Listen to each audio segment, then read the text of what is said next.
Bernie H, first in a live chat. How you doing there, brother?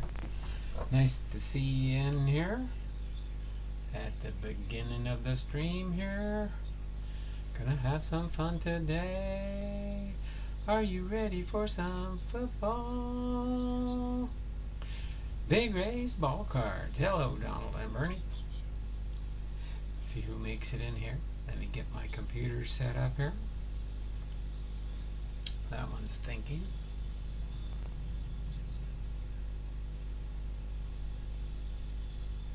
Okay. This one's thinking.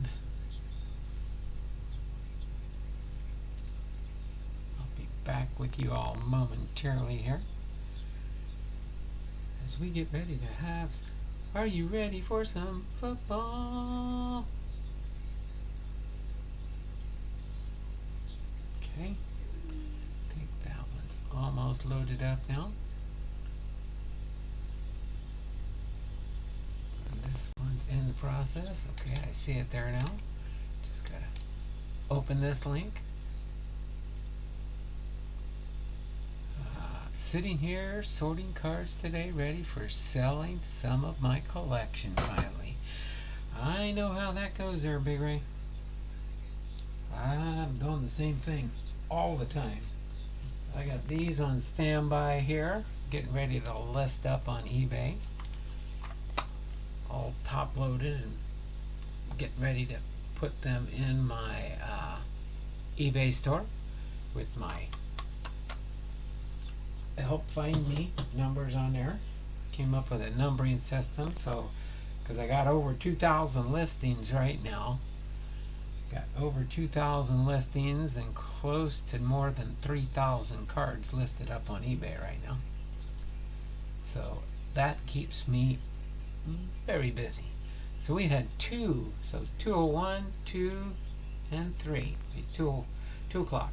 So 1, 2, 3, 204 will end the early bird entries.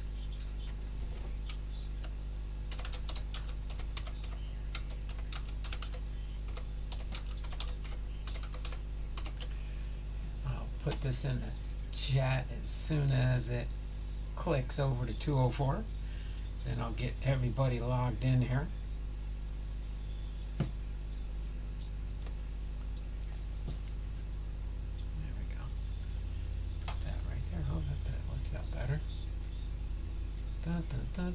As soon as my computer says 204, I'll end the early bird entries. So people still have less than a minute to go. Oh, there we go. Boom! Big Ray's ball card, CHC, Sensei, Titus. Boom, boom, boom. And early bird entries. So let me get up here.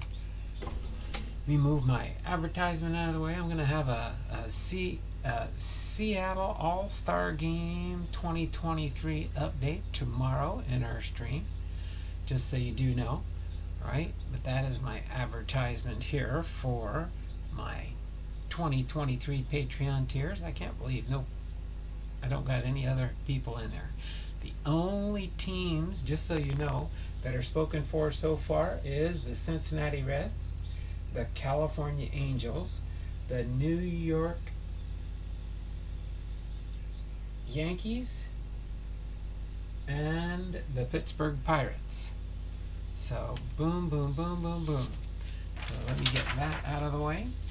Give you the update. Oh, did I update this last night? With last night we won. Oops, not red. Not red. The black one blummed off. We beat Texas. We're playing Texas right now. The score is 3-2, top of the 6th. Texas has 2 on and 1 out.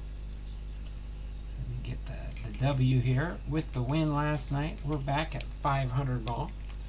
Trying to beat Texas today so we can go on the road 1 game above 500. All right. And then we've got, boom, now it's 42. They just got another run. Runners on first and second now with 1 out. Okay. I'll keep you guys updated. I know you're not worried so much about that. But let me get this here in place. Actually, let me move this here. And we can put that there. Today is the 10th. We've got today, tomorrow, and Friday still for this week. Okay? So let's get up here. Let me scroll down here really quick and get up to who got their entries for today. We got Bernie H. that was in here at 2 o'clock. So Bernie H. is one of our batters, of course. Big Ray's ball cards gets a bat. Comes up to bat. Bernie H. Center Hill cards and God is Great. Center Hill cards. God is Great. That gives us 4 batters so far. Sensei Domino. Sensei Domino's in here today. Thanks for everybody that's joined us so far. Crossover Paranormal Society's in the house. Cops is here. 1, 2, 3, 4, 5, 6 batters so far. Bernie H, Sensei Domino, Bernie H, God is Great, Center Hill cards we got, and Big Ray. So we got 1, 2, 3, 4, 5, 6 batters for today. We got 6 batters for today. I'm late again, but I'm not here still. Sensei Domino, Dragon Fan Tim, Big Ray's ball cards, and Dragon Fan Tim, what's up? Are you ready for some football? After we get things rolling here. So without further ado, let's get into our batters. Then we'll get into our trivia, hiding right underneath my super chat bell here. Alright, so we will do that. Let me scooch this out so you can kind of see it a little bit. The title is Baseball by the Numbers for our trivia for today, Wednesday, May 10th, 2023. So let me do, this will be the order. We'll do this. We'll do the baseball game. We'll do the trivia. Then we're going to do the, are you ready for some baseball or football? Sorry, no, not baseball. Football. Are you ready for some football? I'm thinking the wrong sport on Wednesday here, aren't I already? And by the way, don't forget your thummies up, thummies up, thummies up for me.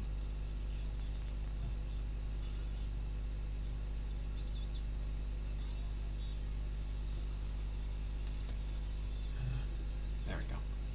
Come on.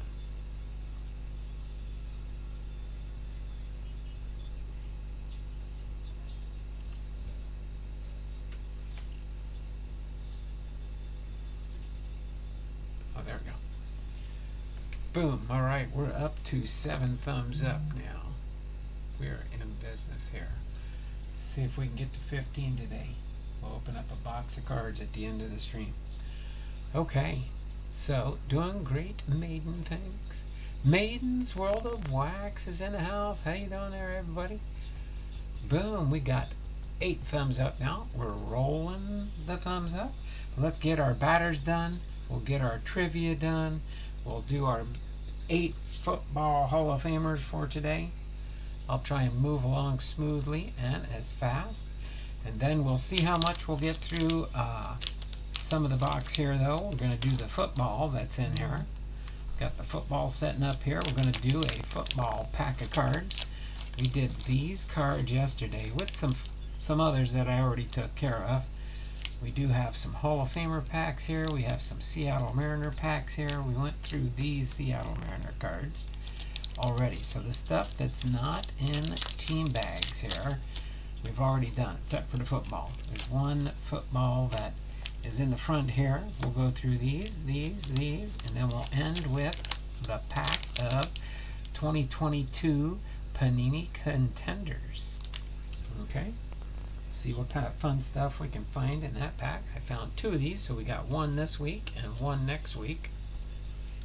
Okay, so let's get into our batters. So we've got Bernie H we've got Big Rays, we've got Center Hill Cards, we've got Cops, we've got God is Great, and we got Sensei Domino, or 6 batters today.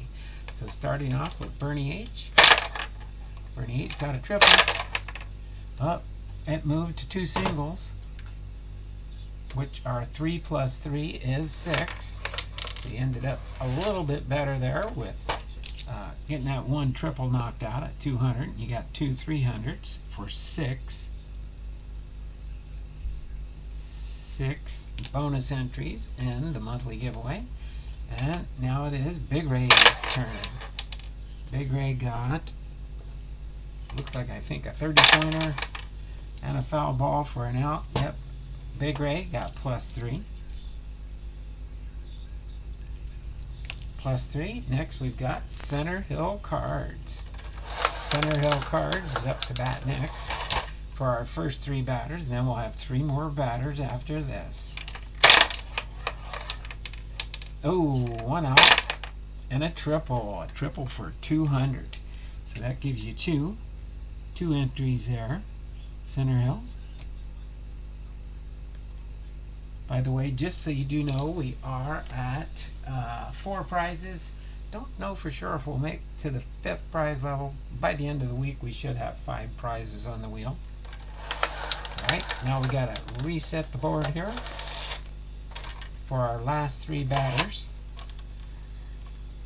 Reset the board here for our last 3 batters. There we go. Okay. So next up to bat is Cops, followed by God is Great, followed by Sensei Domino. There's a triple and a single for 2 plus 2 equals 4. So 4 for Cops, 4 entries for Cops. Next up to bat we have God is Great. Oops. Oh. That's fine. Alright. Our next batter, again, God is Great. Got a foul ball for an out. And another out. Oh man, sorry God is Great. You didn't score any bonus entries there. Alright, last batter, Sensei Domino. Sensei Domino with a triple. Oh, knock that triple out, and you got a single for 1. Plus 1 for Sensei Domino. Alright. So we can take this off, put this off to the side. Again, at any time, you're more than welcome to Super Chat for as many entries as you want. Okay, so now we're going to move on to our trivia for today. Baseball by the numbers. Baseball by the numbers. And this one is 1 answer. This one will be 1 answer. Okay, baseball by the numbers.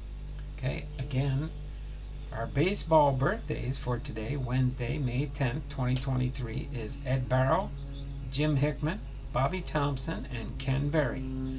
But our trivia question for today, and then we'll get into our biographies for 2016 Hall of Fame class. Just get that on standby here. Alright, we've got, which player was first to break Frankie Frisch's record for hits by a switch hitter? Which player was first to break Frankie Frisch's record for hits by a switch hitter?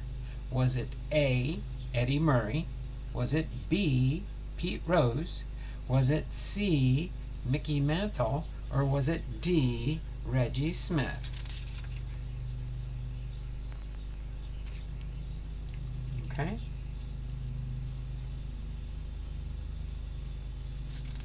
Which one was it?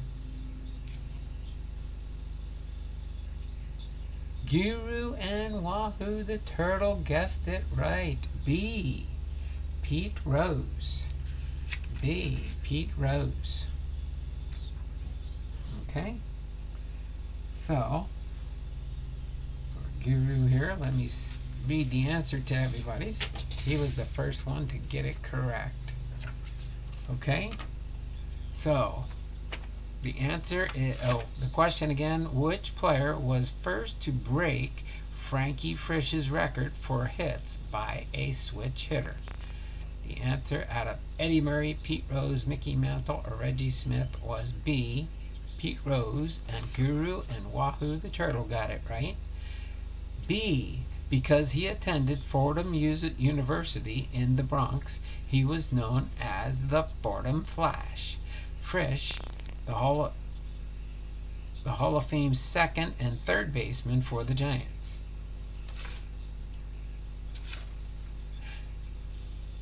And Cardinals amassed 2,880 hits and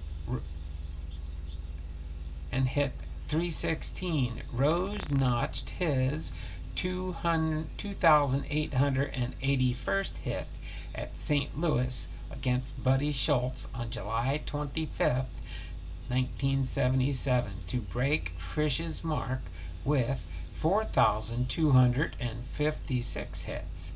Rose remains the standard bearer for switch hitters. Okay? So, Guru, you got that entry there real quick.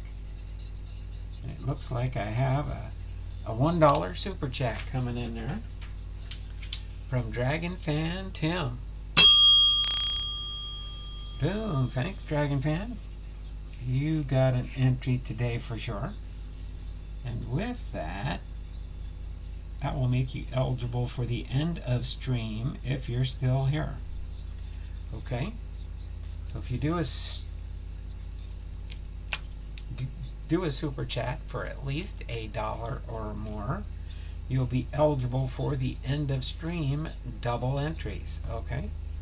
So tomorrow our trivia for Thursday, May 11th is entitled Playoffs. I'll just give you the title of the next day's trivia, and we'll do it that way. So I'm going to set this aside for now as we get into our I need some points. Oh, there you go. You can buy as many points as you want. A $10 super chat gives you 10 entries. Need I say, depending on how high you go, is how many entries you get. Alright? But we'll set this aside for now until we get to the end of stream. I need soft leaves. There's places on eBay you can buy them, or you can go to your go-to sources. That's where you could probably get some soft sleeves there, David. I have a soft sleeve if you want one. I could send it through email to you. I'm cheap. $1 is all I have.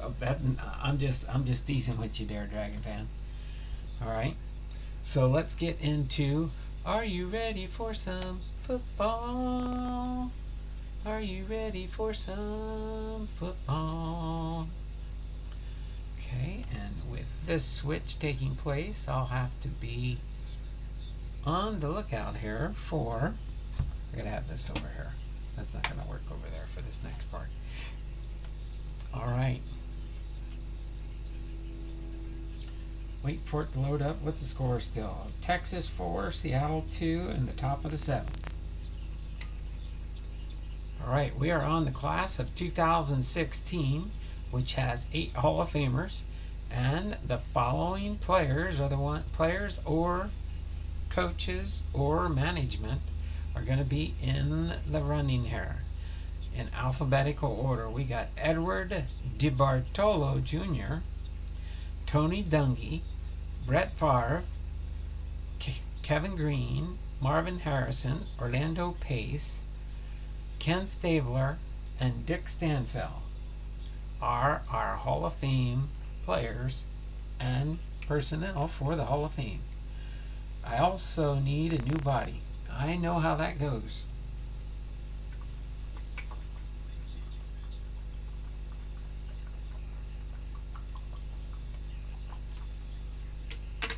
I know how that goes for sure. think we all need new bodies, especially if you're over 50. Just teasing. Dungy, pronounced Dungy like a long G. Dungy. Okay, Dungy. D-U-N-G-Y. Dungy. Got it. Big Ray, my friend, 4K on a scratch off.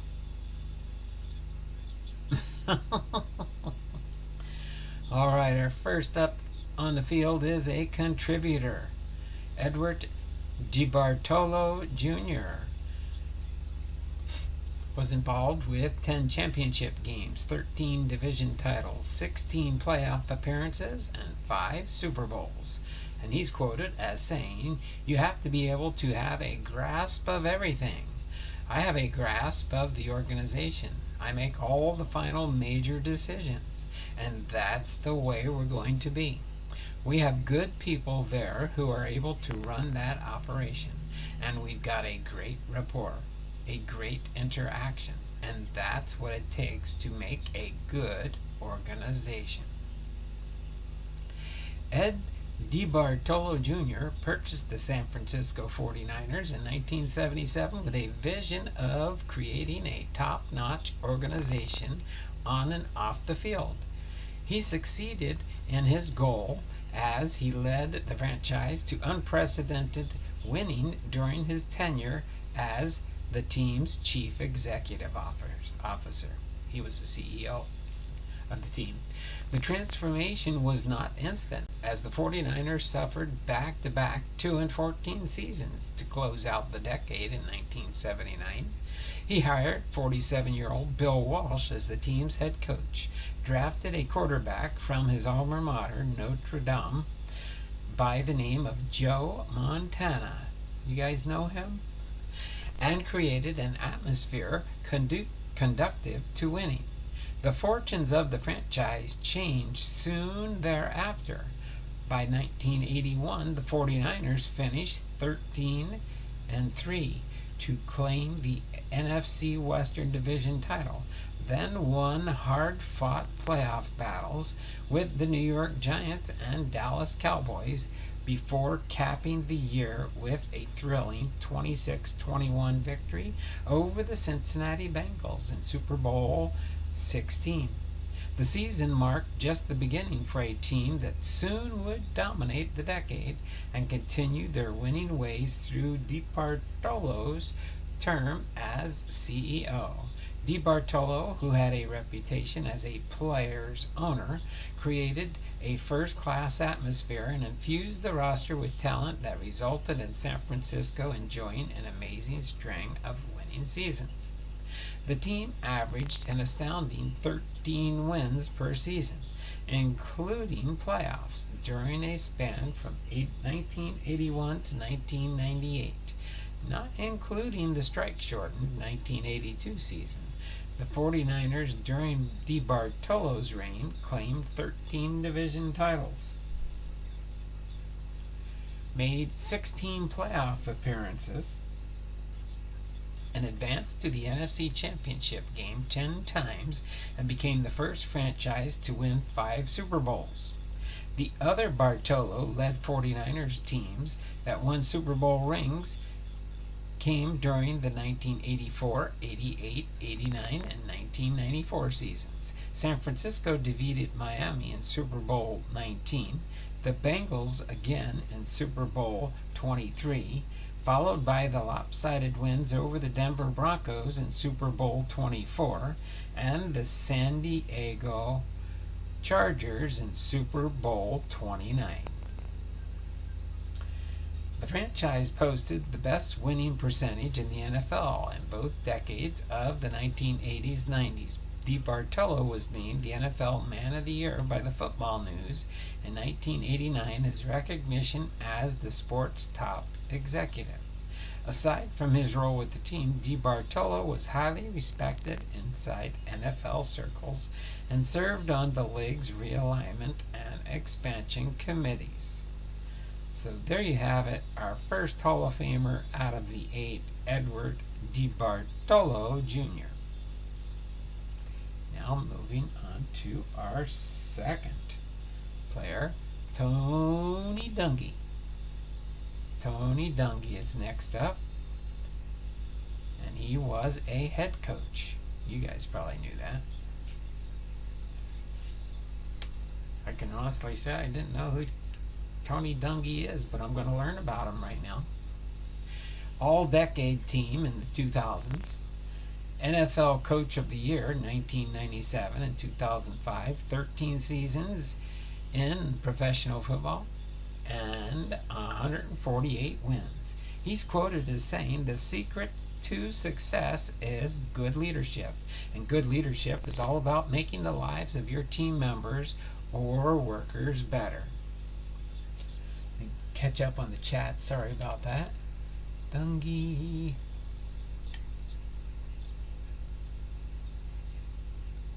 Not a hard G. Dungy. Like gee whiz. Alright, wonderful. Christian coach. Can we kick paper footballs for entries into Big Wheel on Tuesday? Or is our thumper not working? Our thumper? What thumper? So many ideals, none of the good ones. Dungy, pronounced Dungy, like gee whiz, Donald. Dungy. Okay. And he is a great Christian coach. I'll have to try and get to some of his cards. Big Ray. Okay.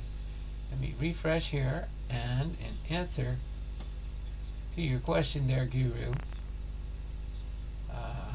can we kick paper football and falls for entry into the Big Wheel on Tuesdays? Or is your thumper not working? My thumper?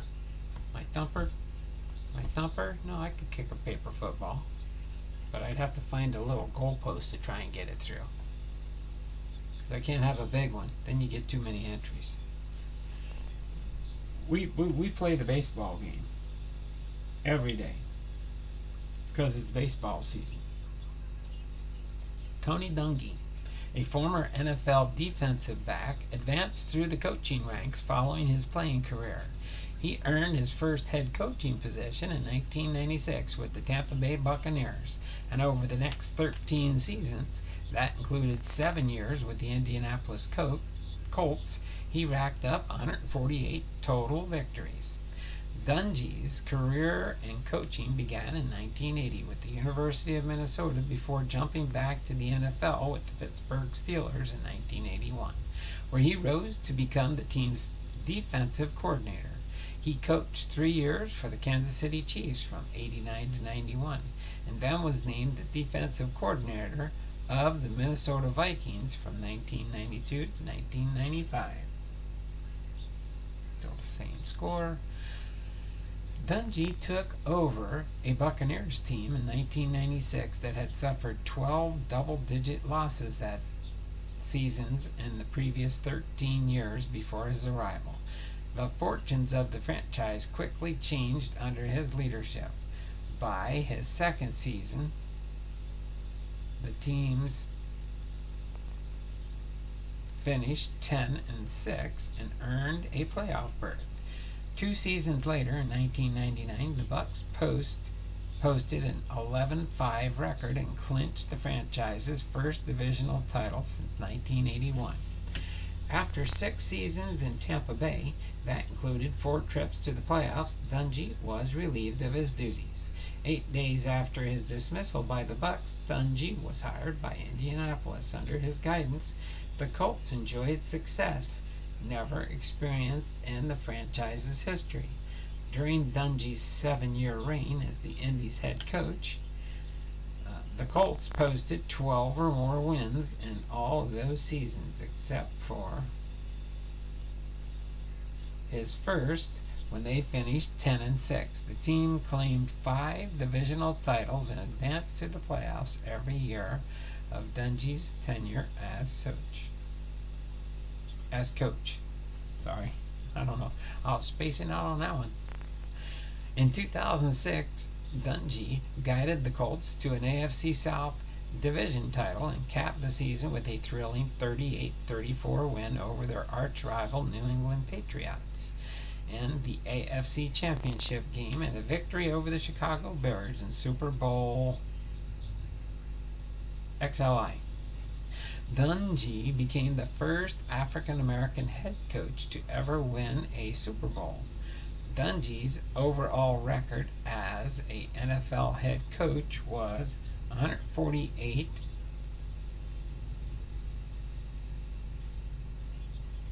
79-0, and that includes a 668 winning percentage in the regular season of 139 wins, 69 losses. So there you have it. Our second Hall of Famer for the class of 2016, Tony Dungy. Our third, everybody probably knows this guy, Brett Favre. Brett Favre was inducted into the Hall of Fame in 2016. I think he was a quarterback. Alright, he played in 302 games, 3-time NFL MVP, 11 Pro Bowls, and 20 seasons in the NFL.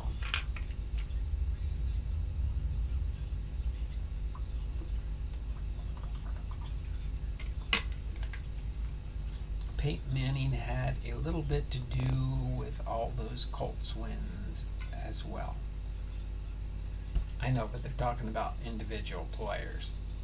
We know, and you guys that follow football know all the intricate details. It's not always the head coach, but they were just saying for him, that's what he accomplished during his time as a coach, and that's what he got inducted into the Hall of Fame for was his coaching abilities. And he was a football player before he became a coach. Alright, so Brett Favre is quoted as saying, "I think I'm pretty smart, and I think I'm pretty smart when it comes to football. Some people may not agree, but there comes a time when you want to show that side.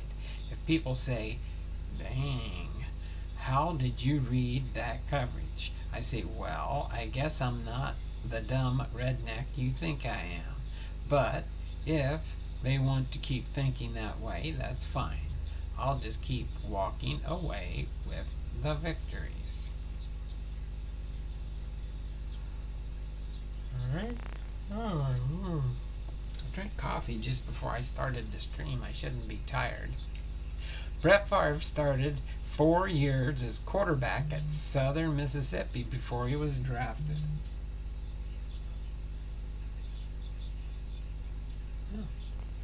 Sold some cards.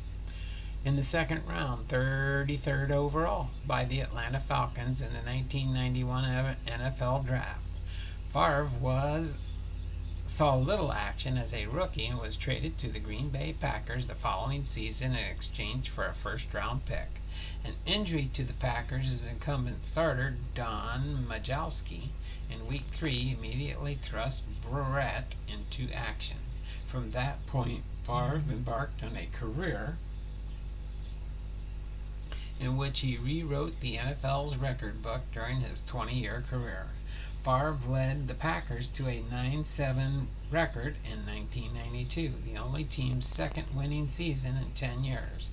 He also logged 3,227 passing yards, the first of 18 straight seasons in which he reached the 3,000-yard plateau, an NFL record, and exceeded 4,000 yards in 6 of those seasons. After his breakout campaign, Favre was awarded the first of 11 Pro Bowl selections.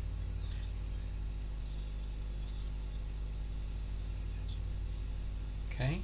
The following year, Favre guided the Packers to another 9-7 record, but this time the team earned a wild card berth in the playoffs, the first postseason appearance for Green Bay, excluding the strike-shortened 1982 season since 1972.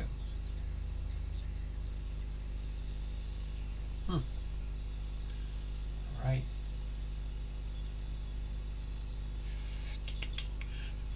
More success was to come. In 1995, Favre began a three-year stint in which he led the Packers to 3 straight NFC Championship games, which resulted in 2 Super Bowl appearances, including a victory in Super Bowl 31.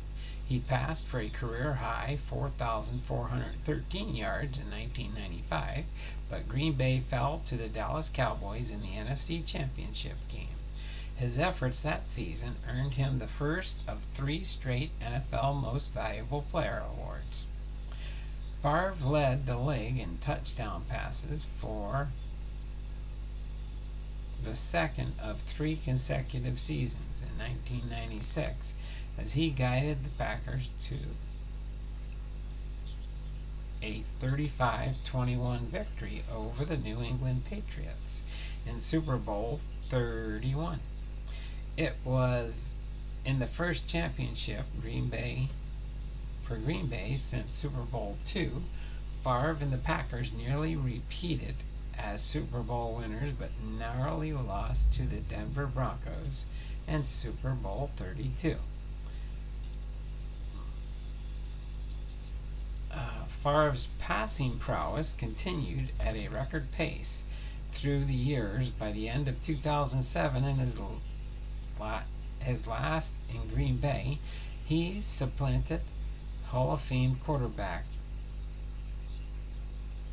Dan Marino as the career passing leader, attempts, completions, yards, and touchdowns. He played 3 more seasons with the New York Jets, 2008 and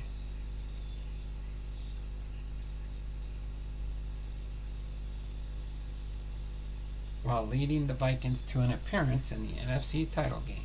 Favre, an NFL Ironman who played a record 299 consecutive games, posted totals of 6,300 completions, 10,169 attempts, 71,838 yards, and 508 touchdowns in his 302-game NFL career.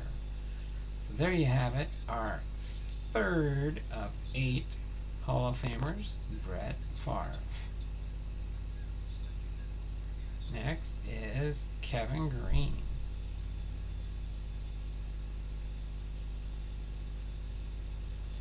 Kevin Green is up on the field next. Anything in? Oh, Chris Flexen is in pitching now. 42, 2 outs.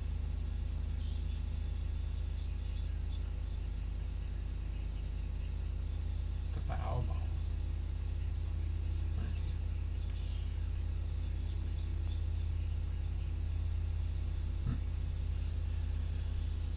All right. Favre stinks.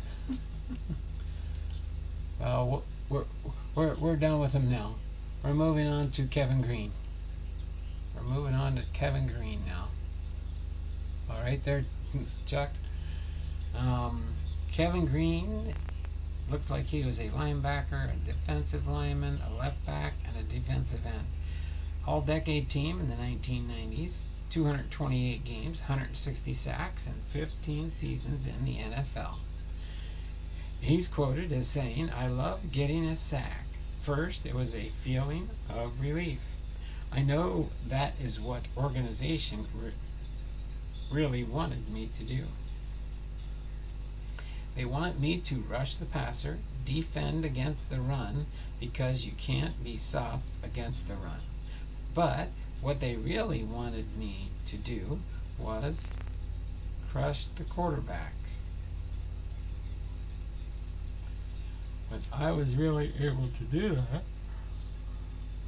It was a feeling of relief. My teammates depended on me to do that. I contributed. I didn't want to let my teammate down, and it was just me making contributions and not letting my brothers down." I gotta bust open a lifesaver here.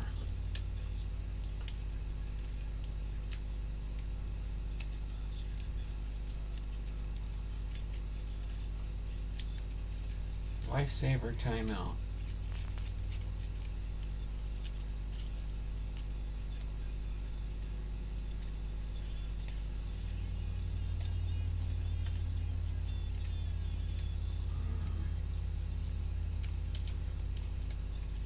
Why do they make these lifesavers so complicated anymore?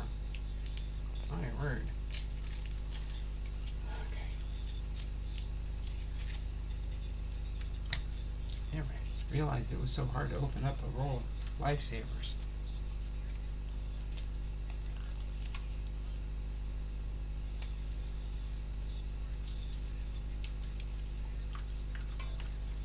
There we go.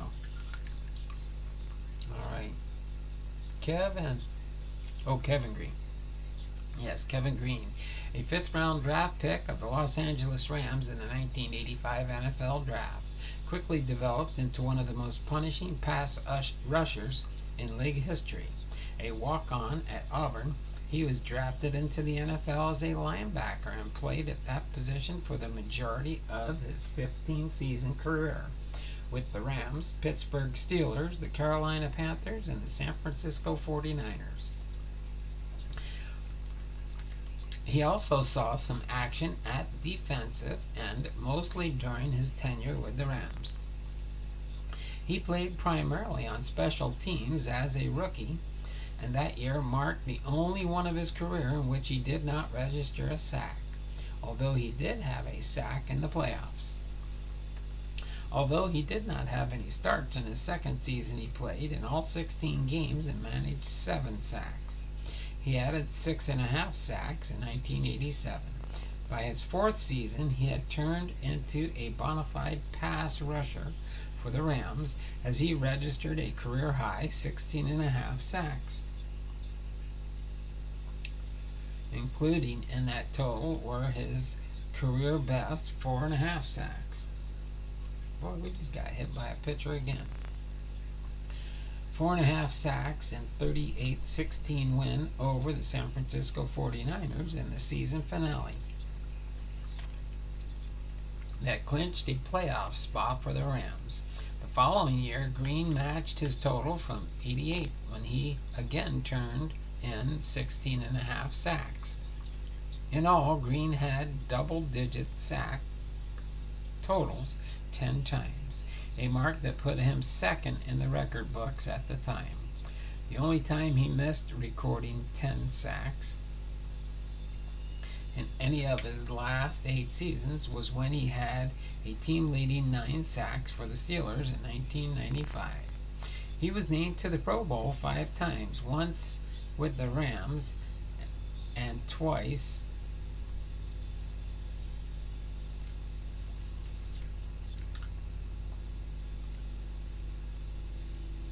he captured the league sack title twice.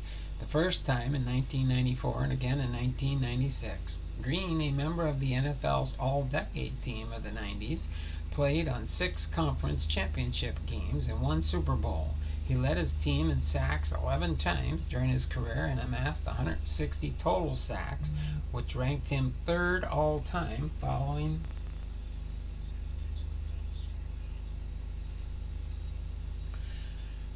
his retirement after the 1990 season. He also had 3 safeties, 26 opponent fumble recoveries, and 5 interceptions.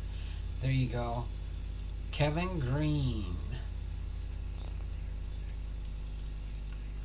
Okay, moving on to number 5, Marvin Harrison. Marvin Harrison. Refresh that chat here really quick. Check the score on the game. 4-2. Runner on first. Bottom of the 8th. Well, come on, Seattle. You got to at least score a run or 2 here. Going into the 9th. Alright. So Marvin Harrison, a wide receiver. 6 All-Pro selections, 1,102 career receptions, 8 Pro Bowls, and 13 seasons. And he's quoted as saying, "I know what type of player I am and what I can do on the football field. It's just a matter of getting the ball in my hands as I go downfield and see what I can do." Wide receiver Marvin Harrison was the 19th overall choice by the Indianapolis Colts in the 1996 draft. The Colts obtained the pick in a trade with the Atlanta Falcons in exchange for Jeff George, the number 1 overall pick in the 1990 draft. Harrison quickly became the number 1 weapon for the overall pick in 1998 Peyton Manning over the next 13 seasons. Harrison registered staggering numbers as he sprinkled his name throughout the NFL's record books. The Syracuse grad exhibited his abilities in his first year when he earned all rookie honors and led the Colts in receptions with 64, receiving yards 836, and total touchdowns 8. His best game that season occurred on the road against Kansas City Chiefs on December 15th, when he pulled in 6 receptions for 106 yards and 3 touchdowns to earn the AFC Player of the Week award. He matched that 3 touchdown effort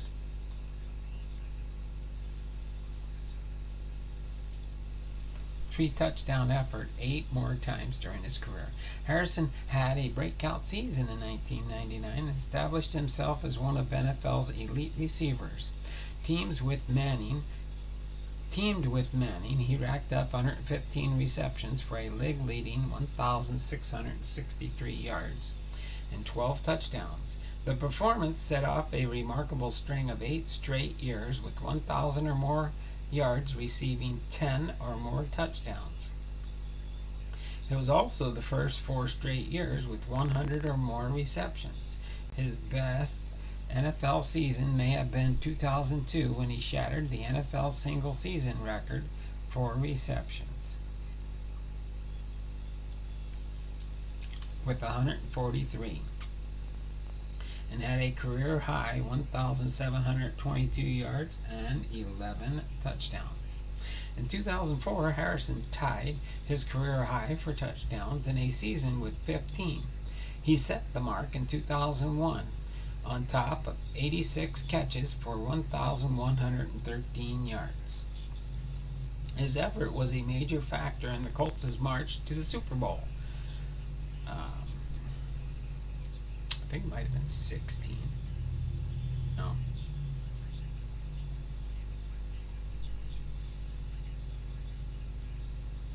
XLI, where the team defeated the Chicago Bears 29-17 in a rain-soaked matchup in Florida State. I always get mixed up with the Roman numerals. I don't know why. And I never liked it in high school in school when we had to learn those. I mean, the basic ones,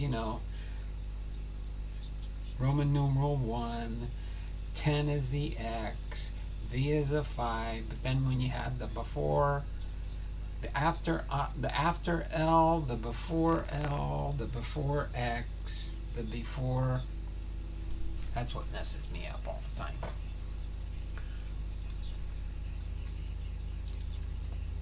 A member of the NFL's all-decade teams of the 2000s, Harrison retired following the 2008 season with 1,102 careers, exceptions for 14,580 yards and 128 touchdowns.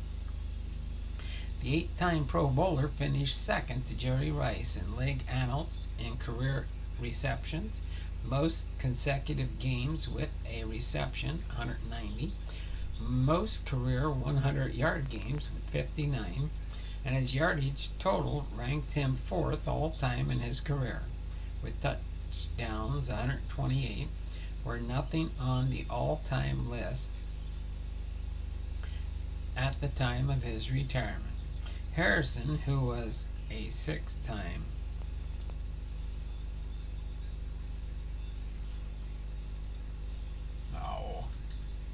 could have tied the ball game. Foul ball. Harrison, who was a 6-time All-Pro and an 8-time All-AFC selection, achieved most of his success with Manning as quarterback. In 158 games together, the duo connected on 953 passes for 12,766 yards and 112 touchdowns, the most completions, yards, and touchdowns by a tandem in NFL history.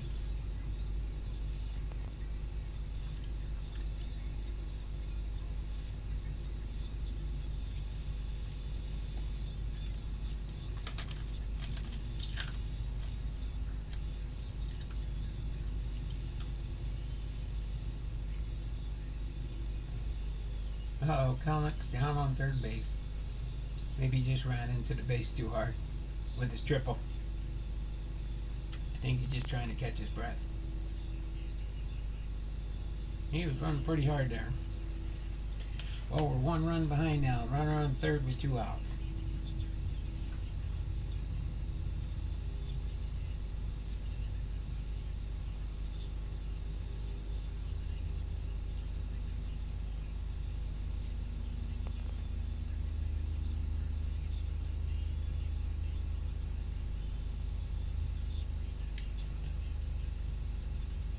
Hopefully not.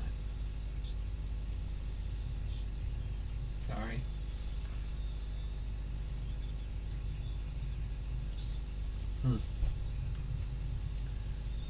Kelly got a triple. Scored a run. He's on third base, but he looks like he might have jammed his knee on the base.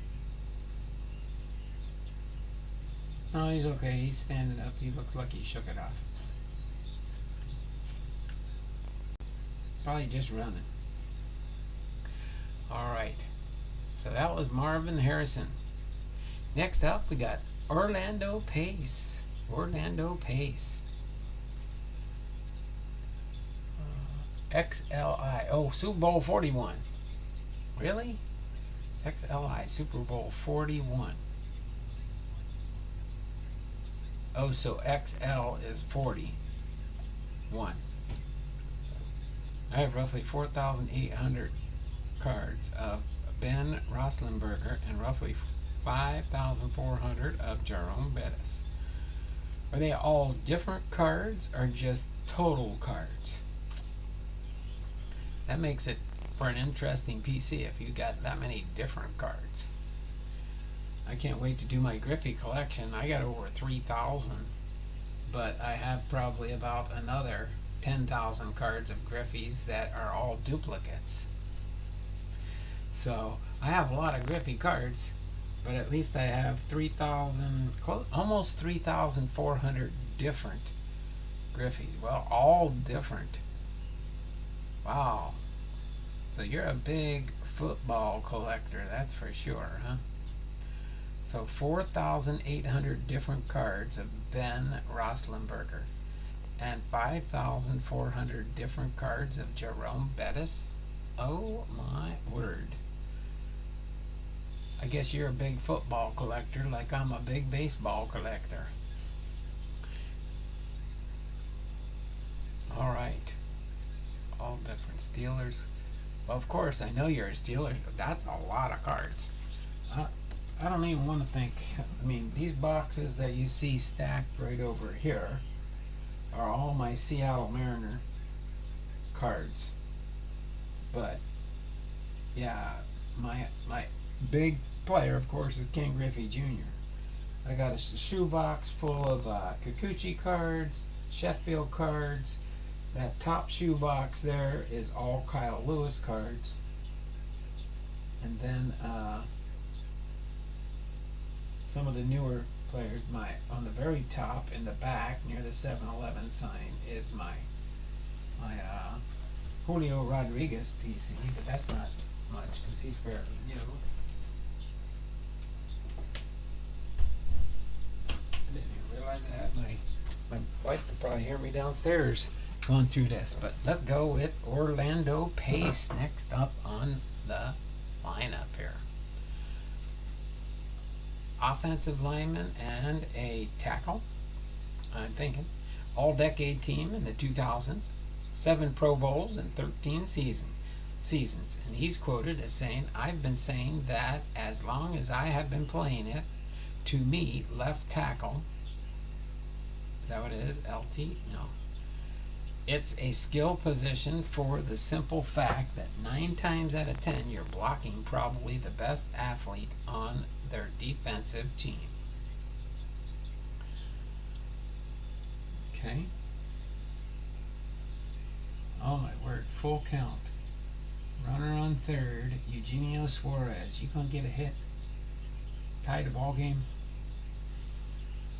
Tackle Orlando Pace was highly touted coming out of Ohio State as the first overall pick in the 1997 NFL Draft.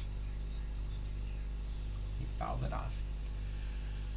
By the St. Louis Rams, the 6'7", 320-pound Pace lived up to the billing as he made an instant impact at the pro level and became one of the finest offensive linemen of his era. And he keeps getting a piece of it and fouling it off. Boom. Pace was an integral member of the Rams' potent offense that transformed the franchise into a perennial winner. By his third season, Pace and his teammates entertained the NFL with its greatest show on turf offense that produced 3 straight seasons of scoring more than 500 points and ranking as the NFL's highest rated offense, 1990 to 2001. The 99 Rams racked up a league-high 6,412 yards of offense en route to a 13-3 record and NFC Western Division title. St. Louis advanced through the playoffs with wins over the Minnesota Vikings and the Tampa Bay Buccaneers before capturing a thrilling 23-16 win over the Tennessee Titans.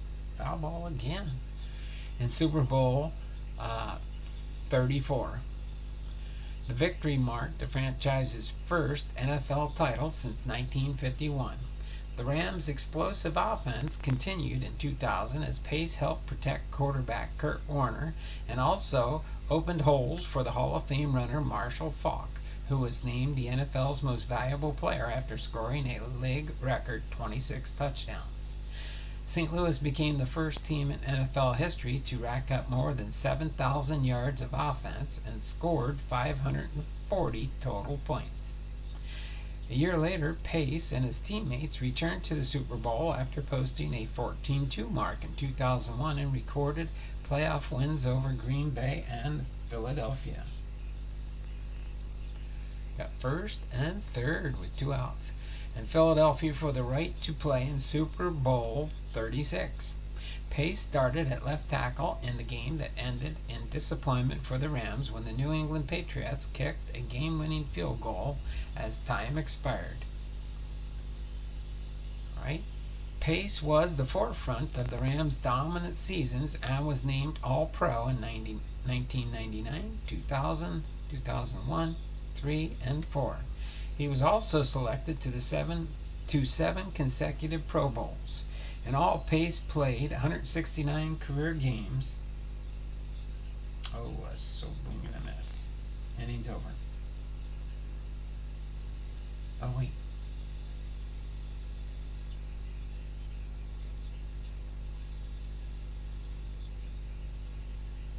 No, I guess it was foul tip. Career games that included 11 final contests with the Chicago Bears in 2009. He is a member of the NFL's all-decade team of the 2000s. Another foul ball. At least they're trying their hardest to tie this game up. So there you go. Orlando Pace, our 6th of 8 Hall of Famers. Next up on the field, we have Ken Stabler. Ken Stabler. Looks like he was a quarterback. Don't say I know him too well. I've heard the name before. 184 games. NFL All-Decade Team in the 1970s and 15 seasons. Oh, Drew Brees die cut. Oh, I'm selling some stuff. Oh, I like that. I like getting my eBay alerts. eBay alerts are nice. So 15 seasons. All right. no quote by him on for today. The Oakland Raiders in the second round of the 1968 AFL-NFL draft selected quarterback Ken Stabler, a three-time All-America at Alabama. Stabler spent his first 2 seasons in the pros on the Raiders' inactive reserve squad. He struck out. All right, 4-3. So Seattle's got to hold them and get at least 1 run in the bottom of the 9th. Before joining the team in 1970 as backup to Oakland's All-Pro quarterback Darryl LaMonica. Although his playing time steadily increased each of the next 3 seasons, it wasn't until 1973, after the Raiders lost 2 of their first 3 games, that Stabler became a starter. That year, he went on to lead the Raiders to the AFC Championship game, a 27-10 loss to the Miami Dolphins. It was, however, the first of a string of 5 consecutive years where the Stabler-led Raiders advanced to the AFC title game, and the first of 7 consecutive winning seasons with the Snake at the helm. In 1976, Stabler led the league in passing, finishing the season with a remarkable 103.4 passer rating. At the time, the Raiders earned the right to represent the AFC in Super Bowl XI. In the Super Bowl, Stabler completed 12 of 19 passes for 180 yards as the Raiders easily defeated Minnesota Vikings 32-14. During his 10 seasons in Oakland, Stabler was named All-Pro twice, All-AFC 3 times, and selected to play in the Pro Bowl 4 times. He was named the AFC's Player of the Year in 1974 and again in 1976. Following the 1979 season, the Raiders traded Stabler to the Houston Oilers for a quarterback, Dan Pastorini. In his first season as the Oilers' field general, Stabler passed for 3,202 yards. It was the second time in his career that he passed for more than 3,000 yards in a single season. Stabler retired after the 3rd game of the 1984 season after struggling through 2 injury-plagued seasons with the New Orleans Saints. When he retired, his 59.85 career pass completion percentage was second only to Joe Montana, who at the time had played just 6 seasons. Stabler's 10 consecutive postseason games with a touchdown pass was also an NFL record. During his 15 NFL playing seasons, Stabler completed 2,270 passes for 27,938 yards and 194 touchdowns. So there you have it, Ken Stabler, quarterback, for our 7th of 8 Hall of Famers. Now for our last of the 8, Dick Stanfel. Dick Stanfel. Let me catch up on the chat here real quick.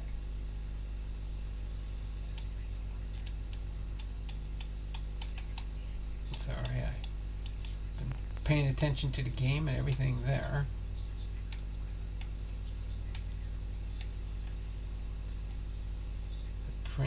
The printing ink, I guess.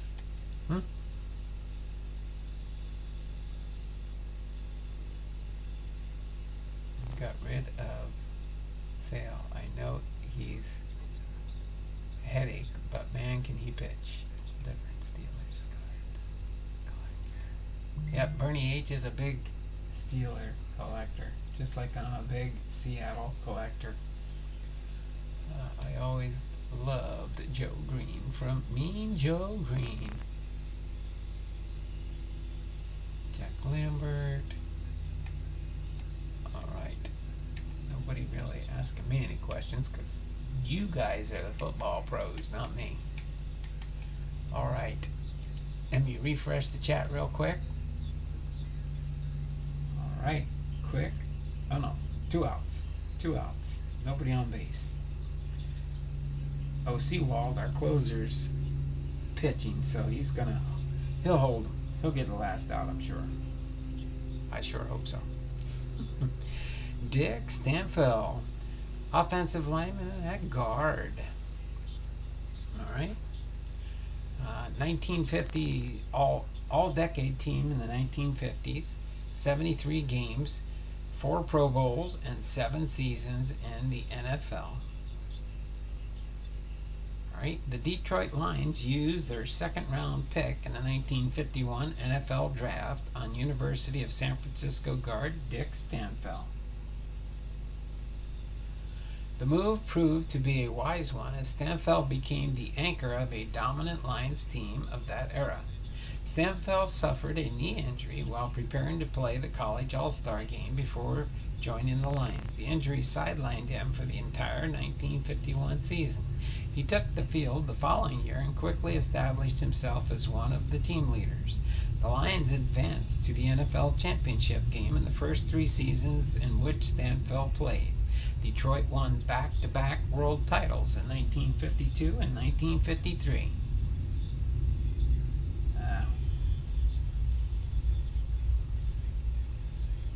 There we go. Got the last out. Julio's coming up to bat.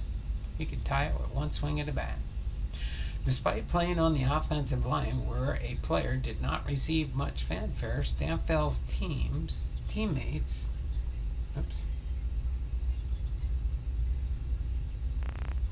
clearly recognized his importance to the club. He was lauded with the team's most valuable player honor for the Lions' 1953 championship season, as voted on by the players.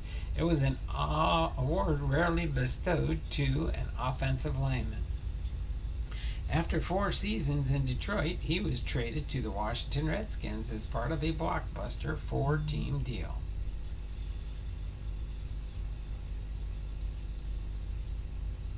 Panini NBA, first off the Lions, available from Panini tomorrow. And it was an award rarely bestowed to an offensive lineman. After 4 seasons in Detroit, he was traded to the Washington Redskins as part of a blockbuster 4-team deal.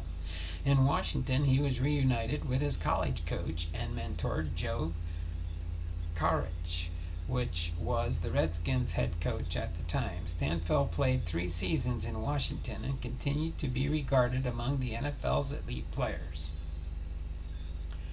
It says then, while performing at the top of his game, Stanfill retired at age 31 to pursue a coaching career. He followed Karich to Notre Dame, where he accepted a job as an assistant coach before embarking on a lengthy coaching career in the NFL.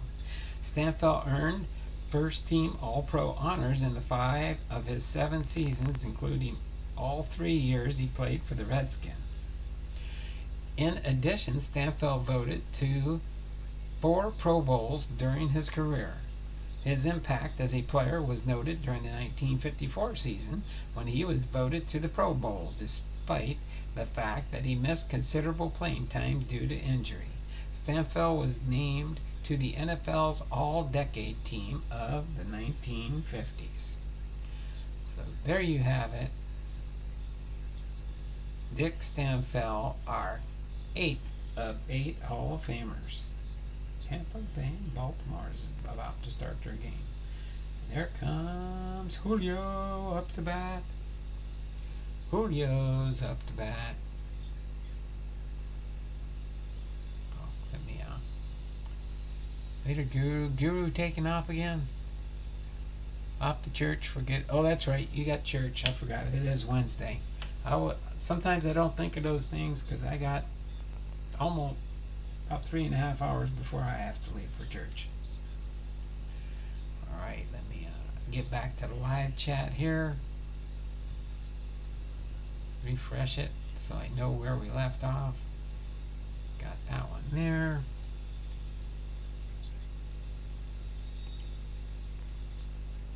Hater Guru. Alright. So boom, that takes care of our Are You Ready for Some Football? So let's see, let's get a sneak peek real quick while we're waiting for the Mariners to see if they can score a run, keep this game going, or win the game in the bottom of the 9th. We go down down here.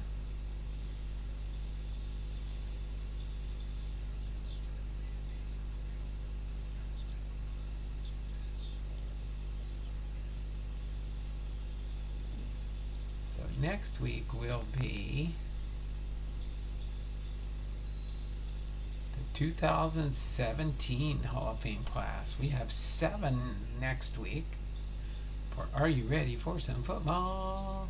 It's going to be Morton Anderson, Terrell Davis, Kenny Easley, Jerry Jones, Jason Taylor, LaDainian Tomlinson, I've heard of him, and Kurt Warner will be our Hall of Famers for the class of 2017. Pretty cool.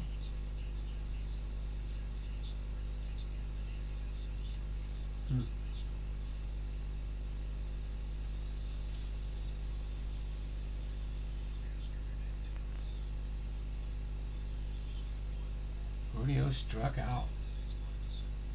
1 out so far. Okay, well, so we're going to do these right here.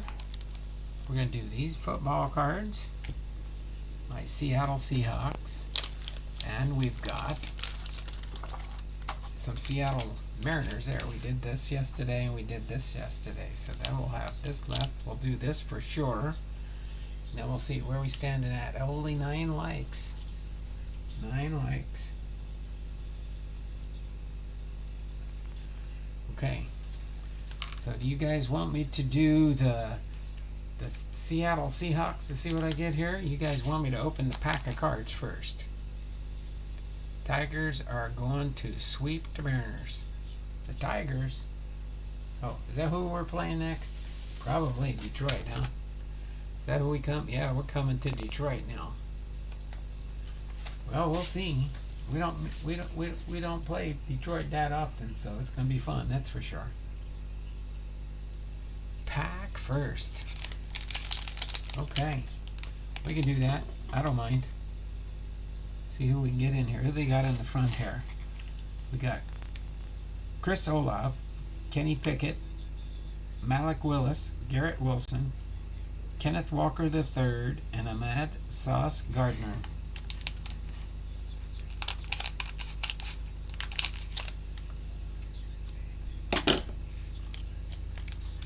Okay. This here for now. We need 5 more thummies up by the time we get to the end of this. Okay. So we'll go here and see. Sorry, nothing in here.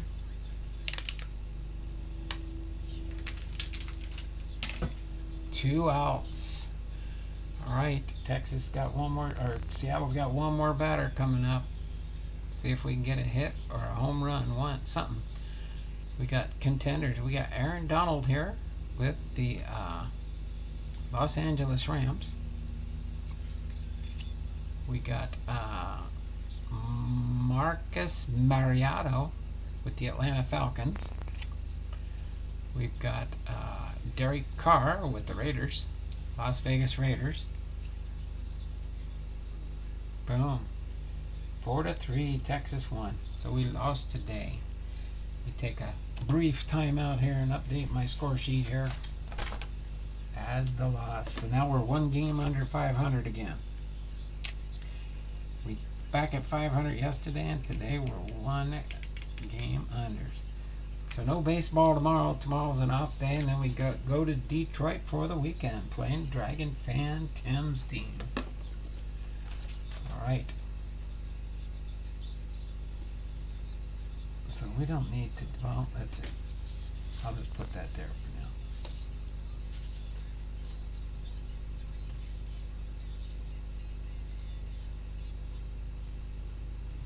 Alright, let me just clear this off here real quick here so it's not running in background mode. Close all my windows. Close this. Alright, we're good to go. Let's finish this pack off here. We've got Nick Chubb with the Cleveland Browns, Jalen Waddell with the Miami Dolphins, Brandon Cooks with the Houston Texans. I gotta read these because I don't know what many of the teams are these days. Leonard Fournette with the Tampa Bay Buccaneers. And I don't see where it shows. Oh, I guess it shows rookies. We'll probably just haven't had any rookies yet. Clyde Edwards-Helaire with the Kansas City Chiefs. DeAndre Hopkins with the Arizona Cardinals. T. Higgins with the Cincinnati Bengals. A.J. Dillon with the Green Bay Packers. Recognize that uniform. Washington, oh, now they're not the Redskins anymore. They're the Washington Commanders, huh? Ooh. Terry McLaurin. Right. And then we got Adam Thielen with the Minnesota Vikings. Ooh, that's a pretty card. Pat Mahomes, the second. And Travis Kelce, touchdown tandems. Pretty cool one. Must be like an insert or something. Yep. Alright, and then we've got, it looks like a supernatural TJ Watt with the Pittsburgh Steelers. Oh my word. The Pittsburgh Steelers. I'll put this one off to the side here. Then who do we got here? Gladiators. Ray Lewis with the Baltimore Ravens. Isn't that the Baltimore Ravens? I think it's the yeah, I could see the Baltimore Ravens on there. And then we got, I guess you're supposed to get some green parallels. That must be what these are. Trey McBride with the Arizona Cardinals. Then we've got Shannon Sharp with the Denver Broncos. Oh, here's a rookie, I guess. Kenny Pickett with the Pittsburgh Steelers. Kenny Pickett with the Pittsburgh Steelers rookie card. Oh my word, what is this one? Winning ticket, Josh Allen with the Buffalo Bills. Winning ticket. Nice little inserts, different colors. Oh, we got a Joe Montana. That's a Hall of Famer, right? Joe Montana with the Kansas City Royals. Or the Kansas City Chiefs. They changed their name too. And last but not least is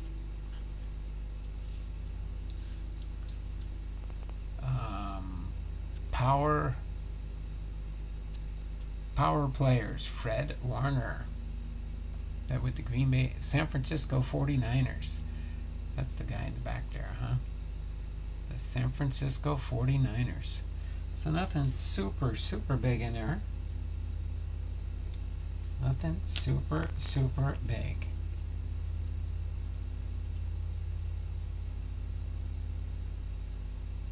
Big raised ball. It will say rookie ticket for rookie cards. Oh, rookie ticket? Rookie, or this one here, rookie of the year?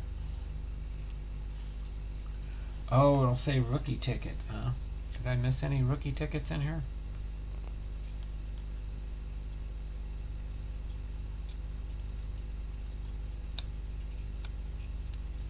Nope, these were just all season tickets.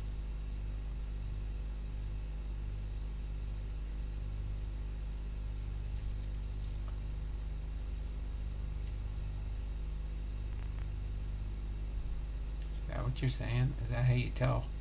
I wonder how many cards this set is. Mustn't be a very big set.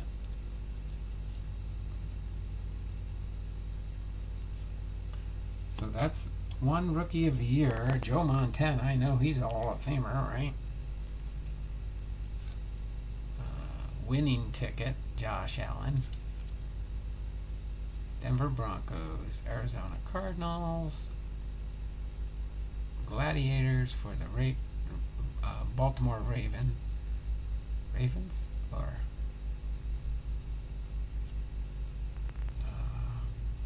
Supernatural,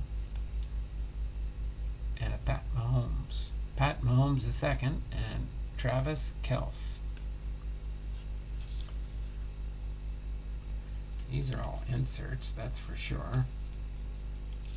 I think this is an insert too, isn't it? Rookie of the Year, KPI.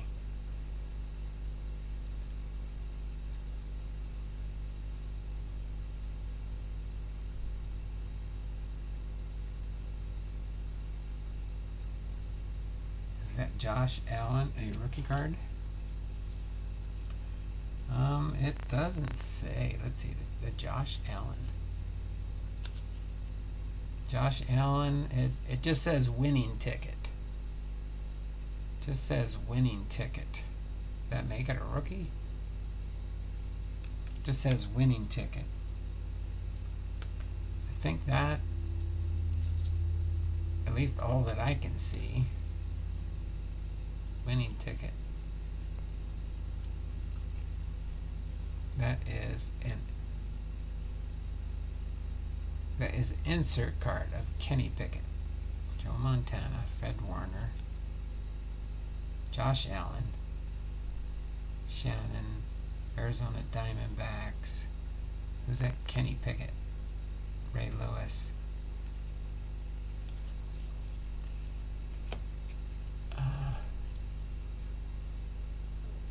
Okay, so this rookie card is an insert card. Gotcha. I don't know. That's a good eBay seller. The Josh Allen winning ticket. The Josh Allen winning ticket. Oh, okay, this one here would sell good. And who's that? Oh, the Buffalo Bills. Well, I'll put this here as possible list up on eBay. How's that sound? See how that does. Should I run it as an auction? Pickett is a $25 card, huh? Oh, Pickett, Kenny Pickett with the Pittsburgh Steelers rookie card.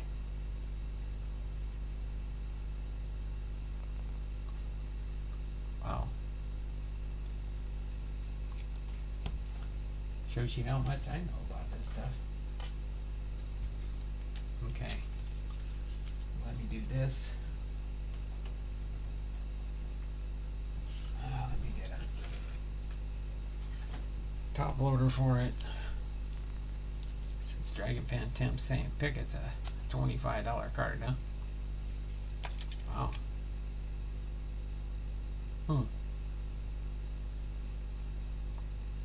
That's because it says rookie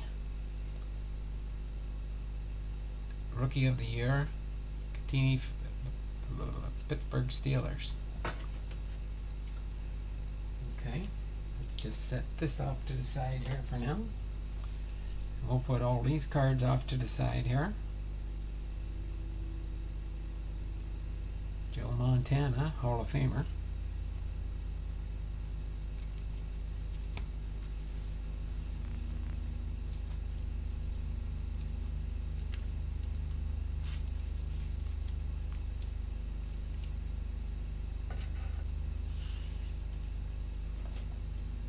Josh Allen over here. And I'll check these other ones later. His cards are going up. 17 minutes, I mean. What's 17 minutes? There's one on eBay for 99 cents. Ending in 3 minutes. Oh. So they're not worth that much. That's okay. We'll set this off to the side here, and some of these may go to my Patreon members or something like that. Let's go into, are you ready for some Seattle? I didn't get not one Seattle Seahawk out of that pack. There was not one Seattle Seahawk out of that pack. According to Beckett, his rookies are good investments. Probably. 17 minutes, I mean. Alright, so let's go through these Seattle Seahawk cards and see what we've got here. Looks like that one says Russell Wilson. We'll do that last. And then this one says Seahawks, Autos, Relics, and Numbered Cards. We'll go through these first here since these are all sleeved up. Let's see what we got here. Sean Alexander with the Seahawks. Atomic. That's pretty good look. Nice looking card. Julian Peterson Atomic for the Seahawks. Charles Cross rookie card for the Seahawks. Oh my word, Cortez Kennedy, Coca-Cola Monsters of the Gridiron. Tez Rex. Tez Rex? Was that his nickname or something probably? Insert from a 1994 Coca-Cola set. Next we got DK Metcalf Optic. 2020 Optic. We got John Carlson rookie card for the Seattle Seahawks. Julius Jones Bowman. Chad Brown. Matt Hasselbeck. I remember Matt Hasselbeck back in the day. What's this card from? 2001. That's shortly after I got out of the military. I retired in 1998 from the Navy. Sean Alexander, Bowman Best. Robert Baldwin, 1995 draft. Then we got a John Urshua, Seattle Seahawks rookie card for 2019 Panini. That Panini Prism? Yep, Panini Prism. And then a Karsten Bailey Topps Gold Label rookie card from 1999. That name don't ring a bell as much there. Karsten Bailey. But right about that time frame, I was just starting in the post office and stuff, and I was focusing on my job, unfortunately, on that one, as a young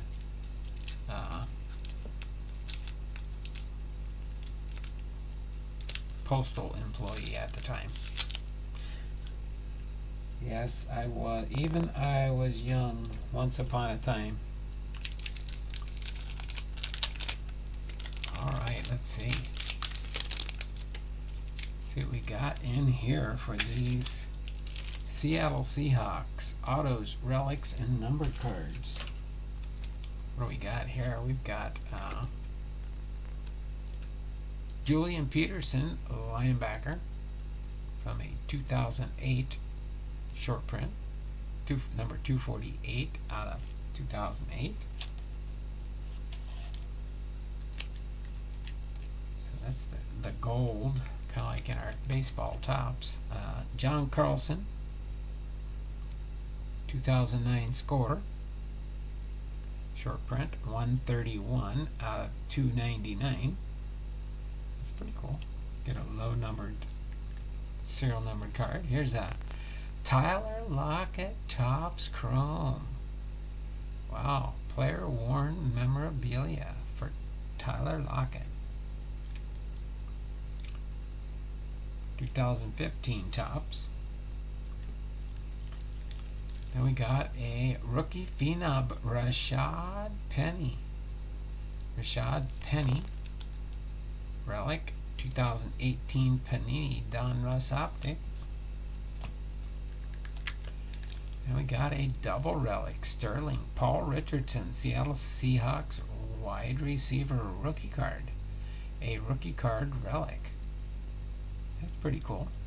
I don't have many relic cards as much. So thanks, Bernie. Amara Darbo, Premier Jerseys. Wow. 2017 Panini Prism. A prism. And it's the rainbow fall type with the relic. Oh my word, we got two autograph relics here. A Christine Michael autograph relic, short print, serialized. Wow, that's all three. Serialized, autograph, relic. 33 out of 299. Wow. 2013 Panini Black Football. Awesome there. And last but not least, Amara Darboh, Seattle Seahawks. Wide receiver. Hot rookie. Hot rookie. 18 out of 299. That was nice. Get more hits out of my box from Bernie than I do a pack of cards for Seattle. Did not get one Seattle there. Let's see who we've got here for my Russell Wilson cards. I don't have as many Russell Wilsons, but I do have some. I have one of his rookie baseball cards. I don't have many Russell Wilson rookie cards per se.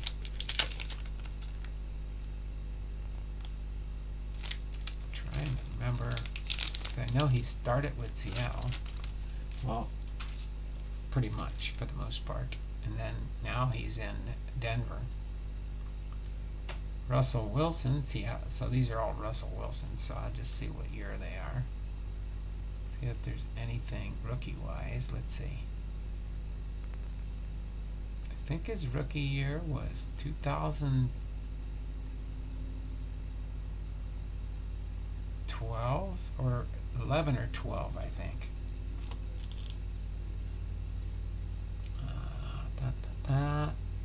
Panini Absolute 2018. Russell Wilson Optic 2019. Russell Wilson Optic 2019. Russell Wilson Select 2020. Ooh, and Russell Wilson Acetate.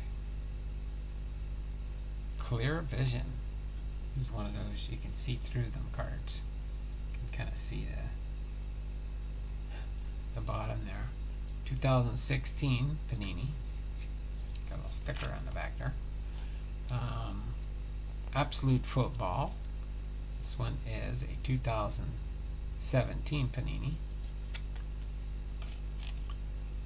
Russell Wilson, quarterback. 2012. Oh, there we go. This might. I wonder if this is one of his official rookie cards. If does football work pretty much the same as baseball, because the 2012 stats and his NFL career all match up to a T. So is 2013 his rookie card year? They don't put rookie on there, do they? But that's the year for Wilson. Pretty much, I'm pretty sure. 2013 then, huh? This is 2019 Panini score. And we've got a Russell Wilson number 3,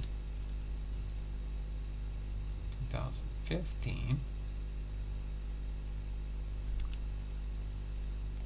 We got a playbook Russell Wilson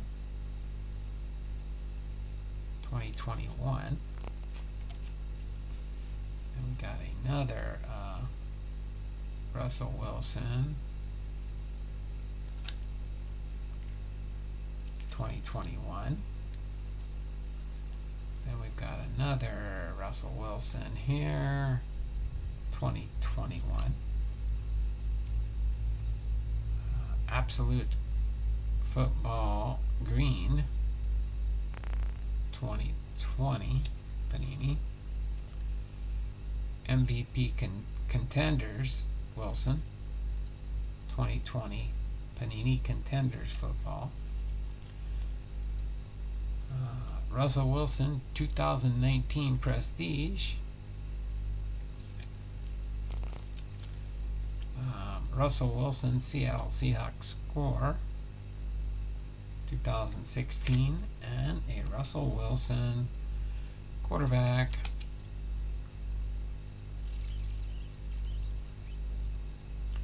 2014 or 15 according to that. It's 14 for the stats. Boom. That was nice going through those Seattle Seahawks. Seeing some cards that I don't think I have many of these. I might have one or two here and there. 2012 is his rookie year.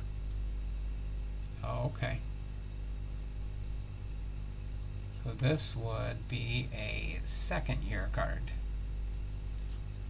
Okay.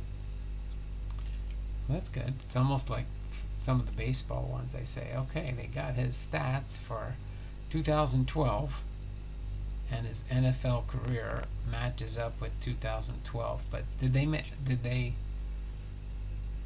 Let's see, 2012. Well, my rookie card here is 2014. My book. Yeah. Okay. Let me take out my portable Beckett brain here for my rookie encyclopedia. This is, so if his, okay, so he'll be in here for football then. Wilson. He'll be at the end of the football with the W's.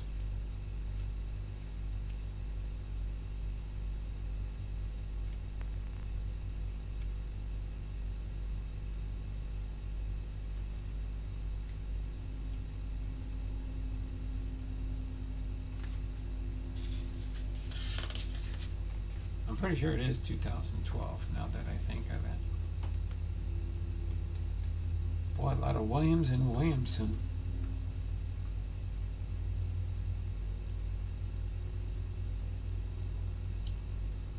Yep. So he's got a bunch of rookie cards, that's for sure. So yeah, anything Russell Wilson would be 2012.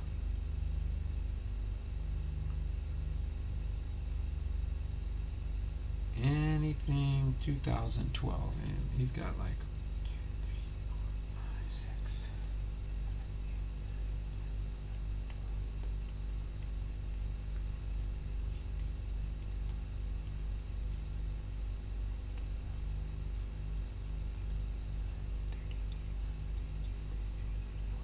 He's got 35 official rookie cards listed here in Beckett. So that's a bunch of rookie cards for Russell Wilson.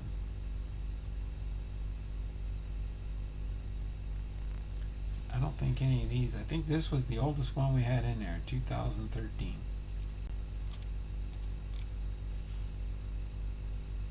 I'll have to look through the cards I have already for Russell Wilson.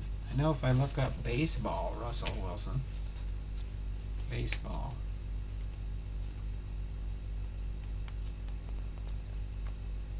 Let me see Wilson in here for baseball.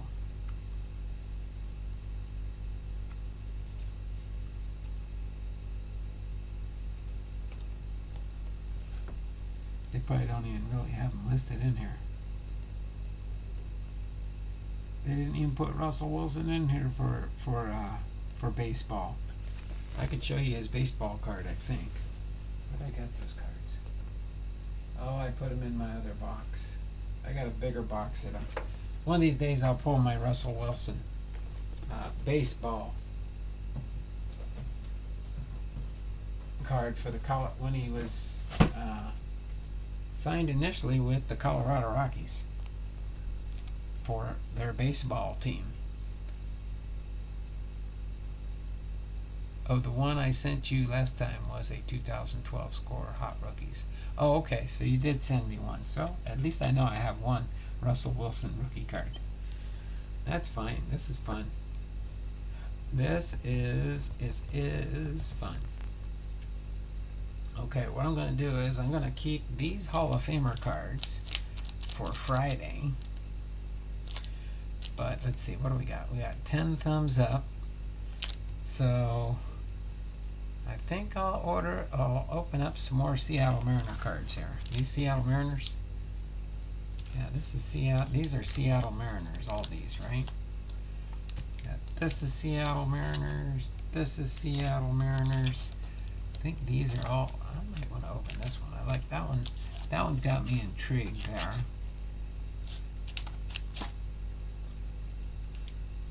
Along with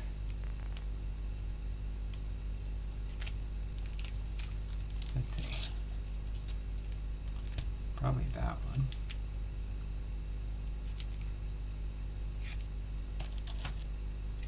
I'll give us a couple more days on your box here. Wait, no. Yeah. If I do this today, we do a Throwback Thursday tomorrow with these guys. And then we'll do the Hall of Fame Friday. We'll finish this guy off. How's that sound?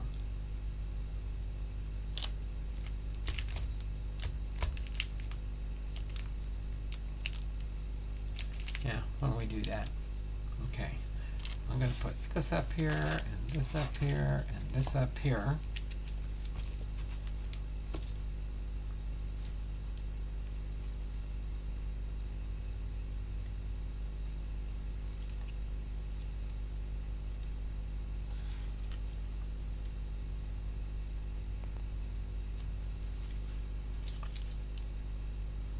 Okay, these go here.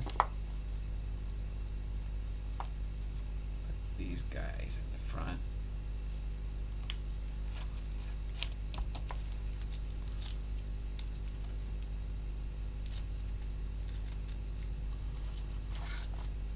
There. This will be football for now. I'm probably going to put these football in my Seahawks and my Supersonics. But let's go through these 3 packs here right for now.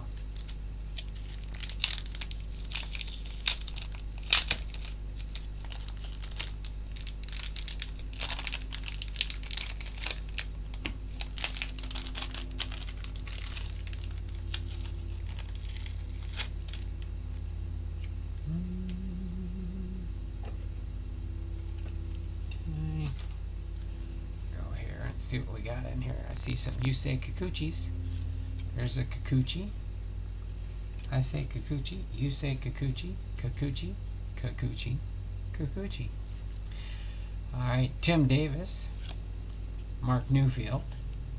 Tino Martinez. Mike Blowers. Luis Sojo. Rich Amaral. Felix Furman. Jay Buhner, Dan Wilson, Dan the Man Wilson, Bobby Ayala, Dave Fleming, Greg Perkle, Reggie Jefferson, Greg Hibbard,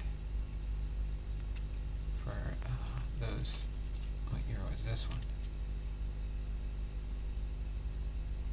1995 Upper Deck, Collector's Choice. I think he just goes through. I hope you're not breaking up sets for these things. Kendry Morales with the Mariners. They're all Mariners. What am I saying? Just come on. The name. Justin Ruggiano, Austin Jackson, Felix Hernandez, going to be a Seattle Mariners Hall of Famer this summer. Chicago White Sox, Texas Rangers. Seattle Mariners checklist. Ooh, we got a Ken Griffey Jr. on there. I like that. Goes to my Ken Griffey Jr. collection. Domingo Santana. Harold Reynolds. Dave Valley, 92 Don Ross. Edgar Martinez, Hall of Famer. Where did I put my Hall of Famers? Do you know? I think I put the Hall of Famers away from yesterday, so we'll set these here. Oh no, these are Hall of Famers in here. Oh, there we go. So we can put, well, I'm going to sleeve it up. I sleeve up my Hall of Famers.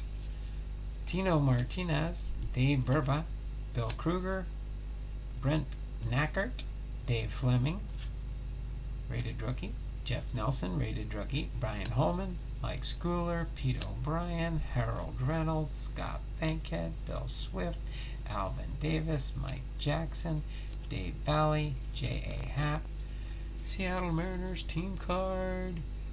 What are you saying there? Seeker, Morrison, Taylor, Fernando Rodney, shooting an arrow in the sky, and Kendry Morales. Okay. Let me do this really quick. Right. Edgar Martinez goes with my, this is my Hall of Famers on the end here. This guy here. See if I've got this one as my checklists and the Seattle Mariners or not. Go here, and I just like to do it on the penny sleeve and just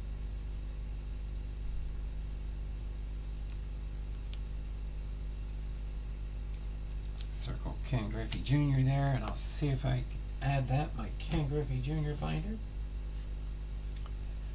Alright, this will go in my Yusei Kikuchi. Let me get some more penny sleeves. I'm almost out of penny sleeves myself there, David. That'll go in my Yusei Kikuchi collection. Okay, go into the next one here. Get into some junk wax era.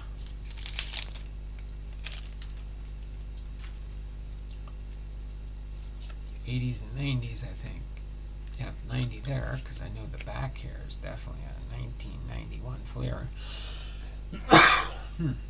Excuse me. These are all doubles. Oh, okay, all your extra. Yeah, I've got boxes upon boxes of all the extra stuff I don't need to. Just wanted to make sure. Thanks, appreciate it. I feel much better now. These are ones you don't need.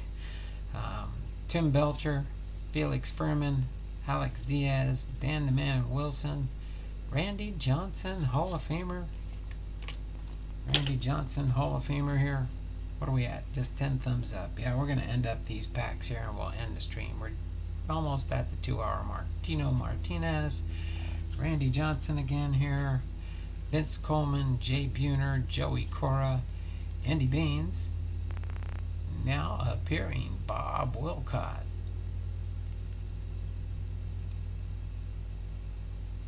Oh, that's their neat way of saying it's a rookie card back in the day. Now appearing, because it says on the back, rookie card. Norm Charlton, Mike Blowers, Jim Bonacci, Billy Owens for the Orioles, Richie Sexton, and Darrell Ward. But Jim Bonacci, prospects. Desi Relaford with the Mariners on that one. Kyle Seager, opening day.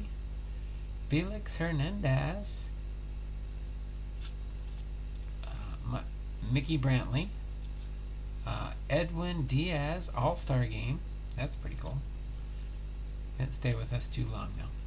Tino Martinez, Rich Amaral, Mike Schooler, Jeff Nelson, Carlos Guillen, Felix Hernandez, and Scott Bradley.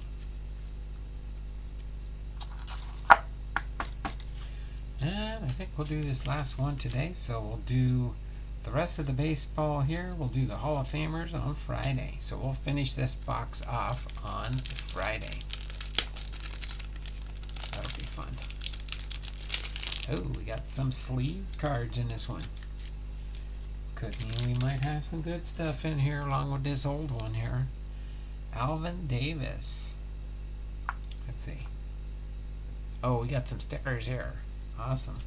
Always like stickers. I can use them for different projects. But some of them don't even stick anymore. So sometimes it's best to just leave it on the card. But True Value Hardware Store Collector's Series. This was a tear-off back in the day. This is from 1985 or 6. Doesn't say what year, but the newest stats on there is the stat line from 1985. So that's pretty cool. That's pretty cool for sure. An older card. So that's in the mid 80s. 84 and 85 stats on that one for Alvin. And we've got some Mariners, Kingdom. No, that's Oakland Alameda. But this, old. I don't see many of those. Don't have many of these. That's cool. Oh, I like the hat and the sticker. That is so cool. I always like seeing these old sticker cards and stuff like that. Nelly Cruz, well, he was our DH. That's pretty cool. I like that one. Thanks, Bernie. Justin Dunn, rookie card. Alvin Davis with the Mariners. Mini. Cool. Oh, I haven't seen that Mariner emblem. Jeffrey Leonard for a Sports Flicks. 0-0. DH, designated hitter. Then a Harold Reynolds. And that Mark Newfield. Yep, Mark Newfield. Joey Cora. Joey on the back there. These ones are sleeved up in the front. Keep them separate sorts for my sleeved cards already. But appreciate that. Appreciate that very much there, Bernie. So we'll leave this stuff in here for now. I will take out the Randy Johnsons. I'm going to just sleeve up. Sleeve up the Randy Johnsons here. Makes it for easy separation later down the road. Ooh. Oh my word. 1 penny sleeve left. Just enough to finish up what we got for today. Yep, Harold Reynolds is a Christian. For sure. Yeah, I know that. I'll be going through when I put his PC collection together here, when I get Harold Reynolds.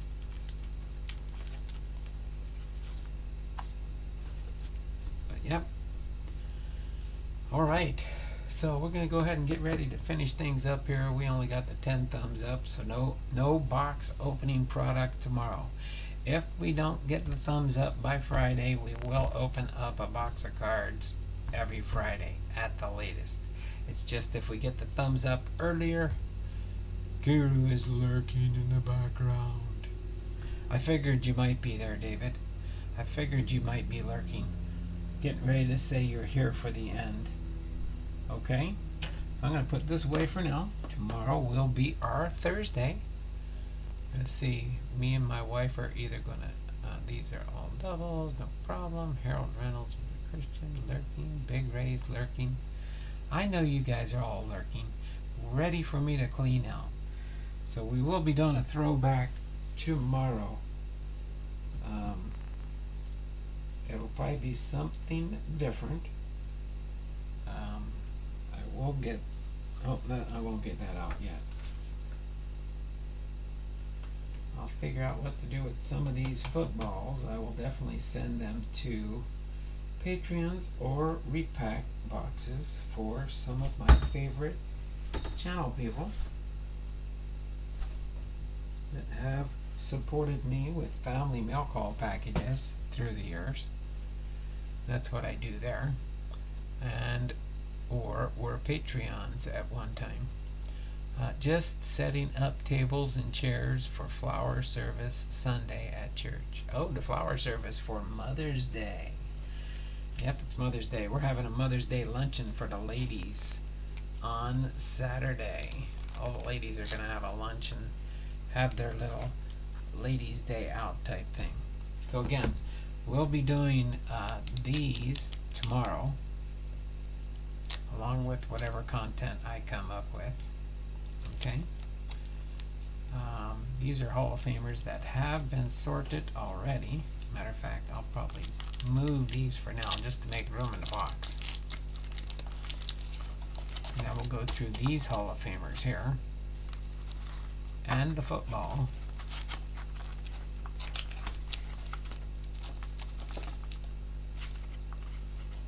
Then we will go through the rest of the Mariner team card, team bags here. Steve Balboni's on the front of that one. Nelson Cruz is on the front of that one.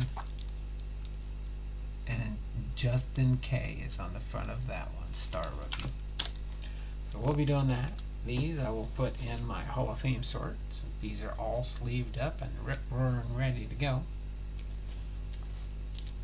So, other than that, I'm going to get ready to do our final sign-off here. If I can find where, oh, I put it over here. Okay. So,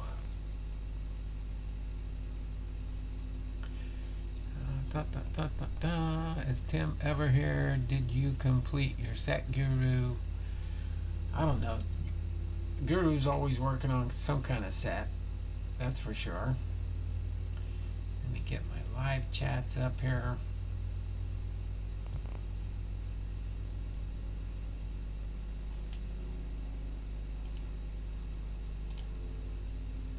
Okay. And we will get ready to do the final 2-minute warning here.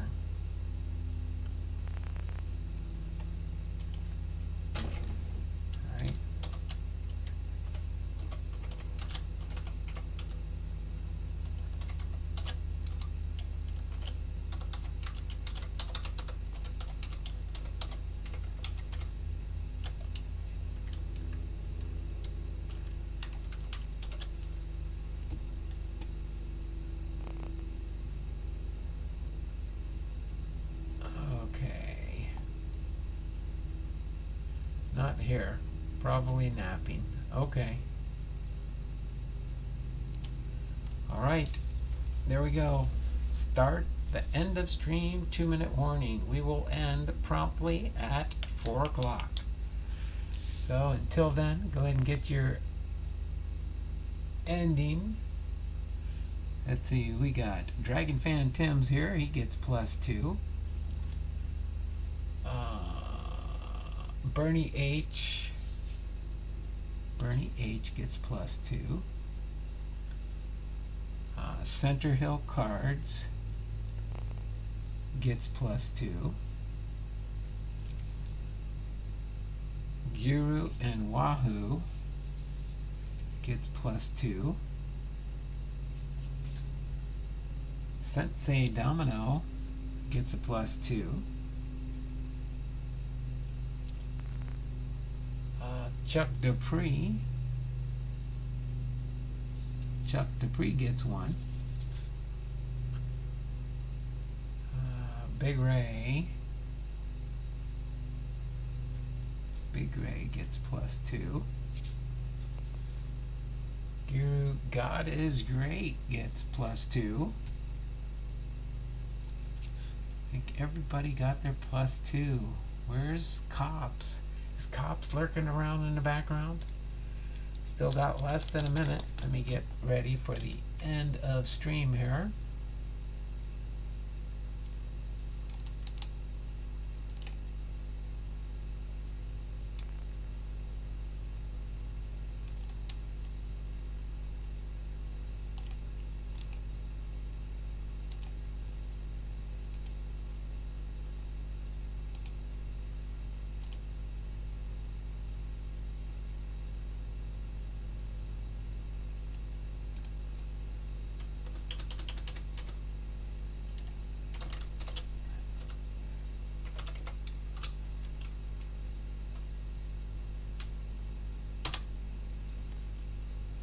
There we go. Refresh the live stream here. Alright, this is who I've got in here then. God is Great, Chuck, Bernie H. Have a great, wonderful evening, everybody. Was another great stream as always. Thanks there, Bernie H, and thanks for sending this family mail call package that we're having plenty of fun with this week. Appreciate it very much. We may have a new package for next week. I think. We'll see if it's still here then. Alright, so today I got Bernie H. I got Big Ray. I got Center Hill cards. And I got Chuck Dupree. There was no cops here at the end of the stream. Then we got Dragon Fan Tim, we got God is Great, we got Guru, and we got Sensei Domino. Did I miss anybody? If not, this has been Don Blomdahl, having been live today for Are You Ready for Some Football? 2006 Hall of Fame class, Family Mail Call, Part 3 of 3, Part 2. Tomorrow will be Part 3. Tomorrow will be Part 4 for the last package from Bernie H. for the month of May. Donald, the project 2020, the 2023 project starts tomorrow on building our 1980 sets. What? Are you gonna do that? That's not in my budget this year. But Project 2023 would be cute if I could afford to do it. Yeah, there you go. Nice, Guru. Looking forward to seeing the progress. Yeah, what you gotta do is you gotta show us each one when it comes in the mail. How's that sound?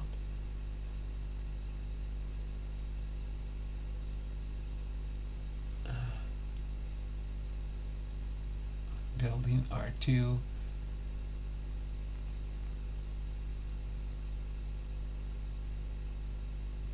Oh, never mind. I know what you're talking about now.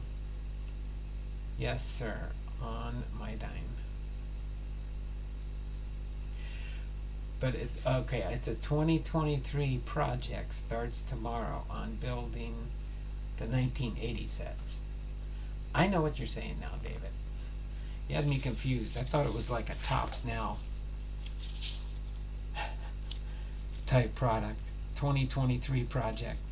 They probably do have some kind of 2023 project coming down the pipe.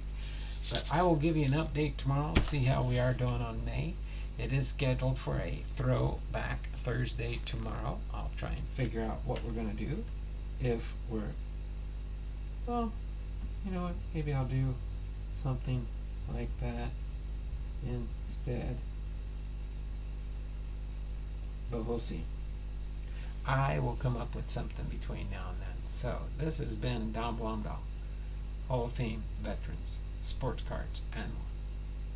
Having been live to you with Are You Ready for Some Football? 2016 Hall of Fame class. Family Mail Call Part 3 of 3, Part 2 from Bernie H. Plus, we didn't get anything to the question because we didn't get enough likes. So, share me with your friends. Share me with everybody you can get a hold of and see if we can get up to those 15 likes tomorrow. But if not, we will see you all tomorrow. Same bat time, same bat channel. 2 p.m. Pacific Standard Time. Have a great and wonderful day.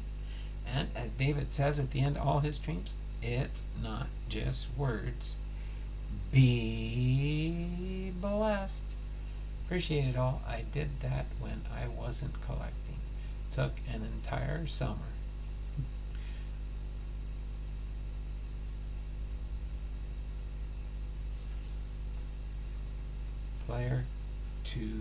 From player to by set organization. I'm trying to sort all my cards from player to by set organization. Oh, okay. You had all your cards sorted by players. Oh my word. That was definitely a task to do if it's in order by players. Is that like alphabetically by players? Oh my word. I couldn't see sorting cards that way. Everybody has their own way of sorting cards though, so that's what you got to think of. What works best for your mindset? So until then, y'all, we'll see you tomorrow, 2 p.m. Pacific Standard Time. we'll see you around the channels possibly. But you all take care and have a wonderful and blessed day. Alright? So we'll see you tomorrow. Same bat time, same bat channel.